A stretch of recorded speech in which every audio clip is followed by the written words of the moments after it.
প্রত্যেককে জেল খাটিয়েছে, কাউকে 5 দিন, কাউকে 3 মাস, চন্দন দাসেদেরকে, রাজকুমারদেরকে কয়েক মাস। আমি নাম অনেকের বললাম, অনেকে বলতে পারলাম না, তো আমি অকৃতজ্ঞ নই। আমার কাছে সব নাম লেখা আছে। আমি আপনাদের ঋণ শোধ করব, আপনারা নিশ্চিন্ত থাকুন। এবারে আমার আবেদন, শান্তি বজায় রাখতে হবে। কুকুর মানুষের পায়ে কামড়ায়, মানুষ কখনো কুকুরের পায়ে কামড়ায় না। ওরা অনেক অত্যাচার করেছে। এই টাউন ক্লাবে আমি যখন এখানে 15ই আগস্ট আসতাম, আমি এখানে বজরংবলীর পুজোতে আসতাম আর ফিতে কাটতে আসতাম কালী পুজোতে।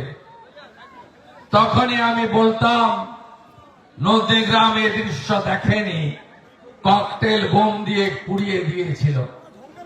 আমি বলবো, হাতে আইন কেউ নেবেন না।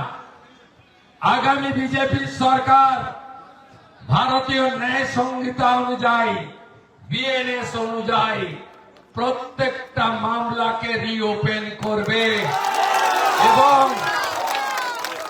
আমরা ব্যবস্থা নেব। ভরসা আছে তো? তাহলে দুটো মন্ত্রে আমি 11-র পরিবর্তনে ছিলাম আর এবারে আসল পরিবর্তনে থাকলাম। সেটা হলো দুটো মন্ত্র, একটা ধৈর্য আর একটা সহ্য। অনেক সহ্য করেছি। আমার 90 বছরের বৃদ্ধ বাবা মাকে সিআইডি পাঠিয়ে এই অত্যাচারিণী আক্রমণ করেছে। নন্দীগ্রামের এমএলএ অফিসে 150 পুলিশ ঢুকিয়েছে।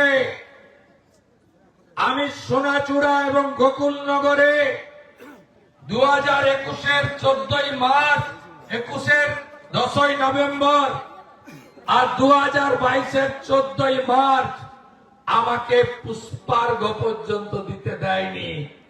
আমাকে হাইকোর্ট থেকে অর্ডার করে শহীদ মিনারে মালা দিতে হয়েছে। বলিনি যে সব আইনি পথে হবে।